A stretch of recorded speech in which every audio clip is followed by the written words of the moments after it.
This is question 2, the model answer for Core Concepts Key Assessment 3, Paper 1. Influenza is caused by a virus, and I'm just drawn on the Help Me video an excellent diagram of a virus with the capsid around, and that's made of protein, and we've got nucleic acids within, and that's RNA. And I've also drawn a normal cell, of which you've got sort of a version over the page. So a normal cell, that you'd have organelles, and here's a nucleus, and inside there you'll be in chromosomes, and not quite looking like this, but that's the structure of the DNA. So now you need to describe the differences between the genetic material of the influenza virus, which is RNA, and the genetic material found in the nucleus, which is the DNA. So you're comparing RNA with DNA. So our DNA, I'm doing an enlarged kind of version of it there, and our virus like that basically. Okay, so if we have now DNA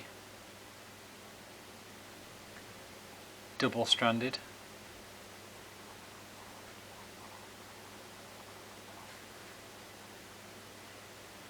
so DNA in the, so we better put epithelial cell,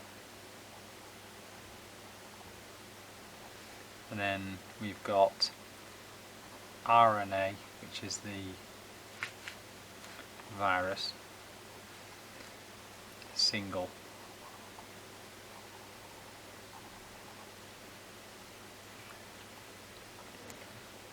and we need 4 points, so longer, shorter, so DNA longer,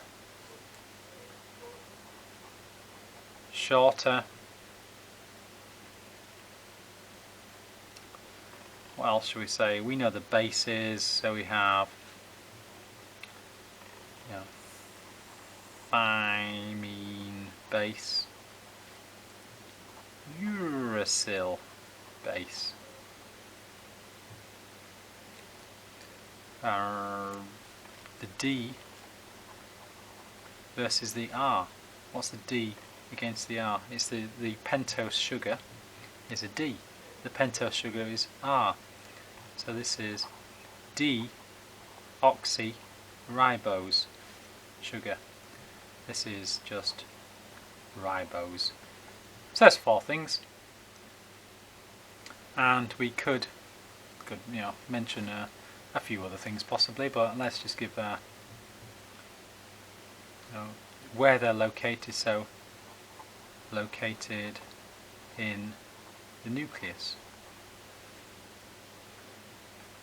not in nucleus, maybe. So pretty straightforward 4 marks. Here we have a diagram. This shows how the virus gets into a cell and copies its genetic material and then produces new virus capsid, and then the virus is leaving the cell, and what's left, the old human cell, turns into snot. That's what comes running out your nose. State the name of the process occurring between 1 and 2. So the virus is being engulfed by the membrane, and it's inside a vesicle inside the cell now. So that is endocytosis.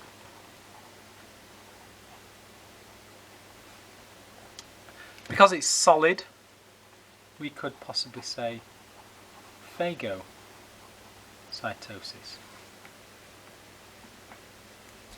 Probably not the other one, penocytosis.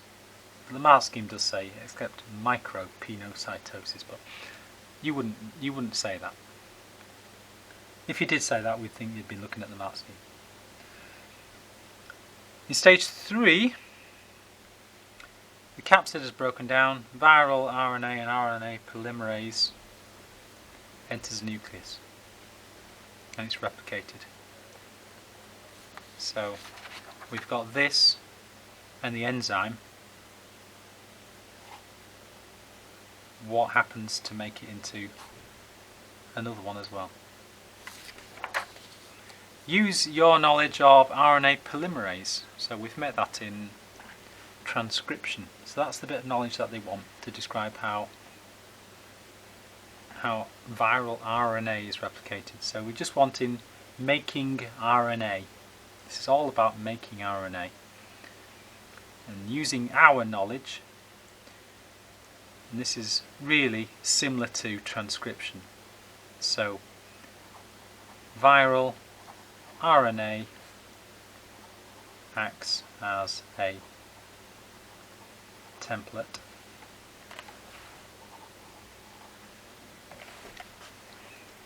so even though we're giving knowledge that we know, we're relating it to this new situation, which is kind of a cross between DNA replication and transcription really. But a template, remember, making RNA using messenger RNA as a template, that's really our story. And then we need free nucleotides. So free nucleotides attach using complementary base pairing. So free nucleotides, these are RNA nucleotides, not DNA nucleotides. We need to say at least 4 things, remember, 4 marks. So we could give more information about this. Adenine with uracil.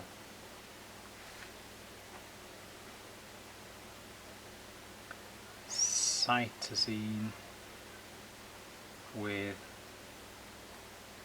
guanine. We could give the letters there on this occasion. And apply your knowledge of RNA polymerase. So we better talk about that. RNA polymerase. That's an enzyme, so it catalyzes the formation of the new RNA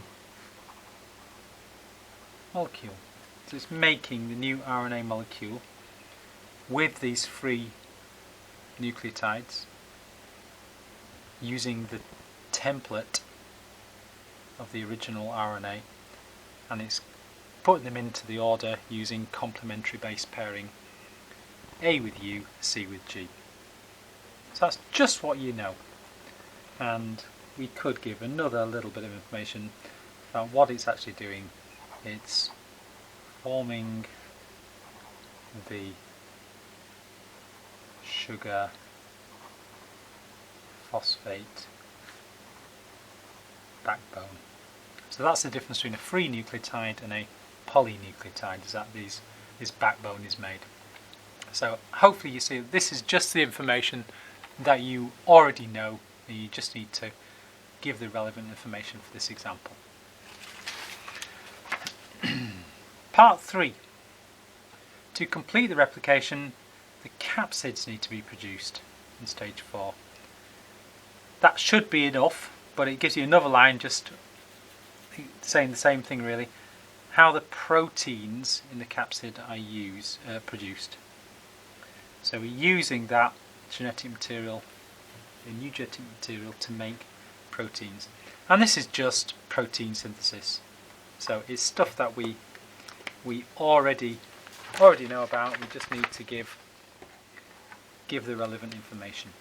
This is 5 marks, so it's a really good opportunity to give 5 marks. In the mark scheme it says AO1, but really it's your knowledge applied to this new situation. So you could say it was AO2. So here goes. It's translation. What happens first? We've got the diagram for this. The diagram for this will be a ribosome.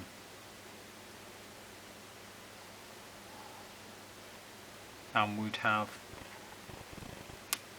messenger RNA, so our RNA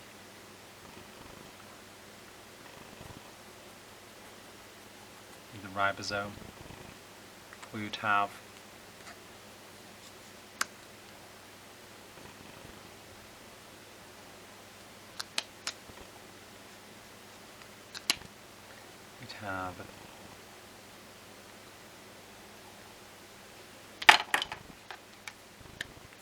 tRNA with an amino acid, and this would, the codon would be complementary to the anticodon.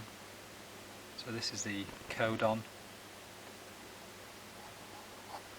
complementary to the anticodon, and then another one would come along, and this would start a chain of amino acids, which is our protein. So you know this diagram, you just need to spell things out. So the messenger RNA, so the viral messenger RNA attaches to a ribosome. tRNA brings a specific amino acid. This will be complementary base pairing. So if we had C there, that would have to be G there.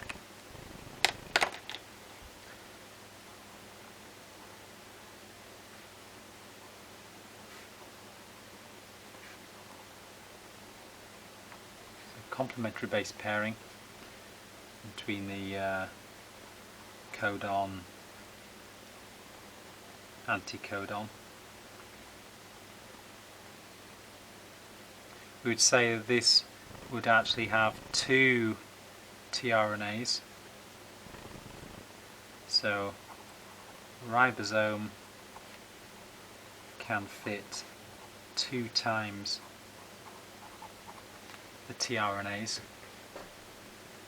and brings them into close proximity. We get this, we will get another amino acid on this chain. So the peptide bond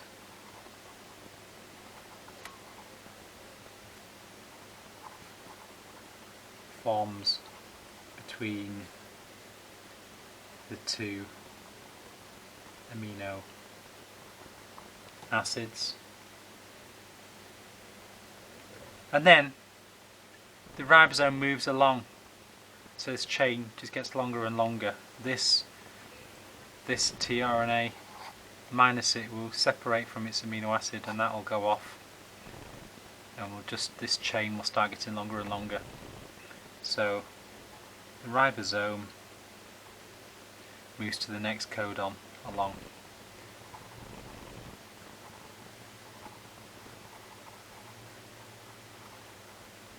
The next codon on messenger RNA.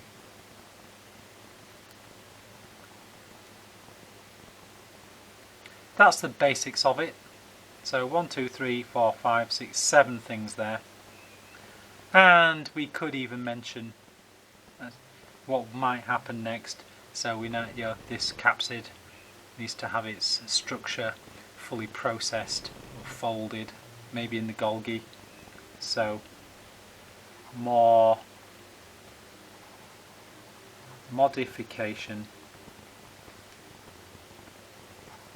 of the protein, of the polypeptide chain,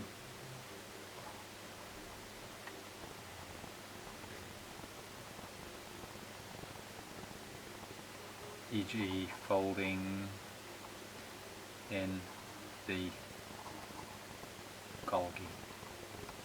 So I would fit in that space, but I've left a gap really because this is our basic translation, and then further what happens to a protein. So really you should be getting these marks. If you understand this question, you should remember all that. That should be straightforward. Explain why the virus is unable to synthesize its own capsid. Well, if you go back to the virus, fantastic diagram, there's no ribosomes.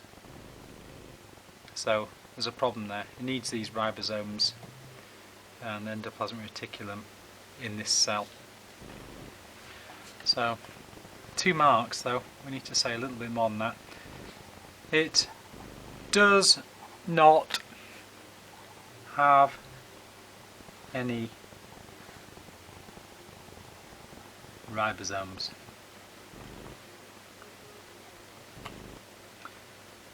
How do we get a second mark? Well, if this is just a nucleic acid and a capsid, then even if it did have a ribosome, it still wouldn't work because this process needs energy.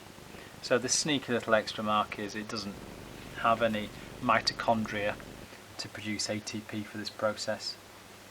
So does not have any mitochondria to produce ATP for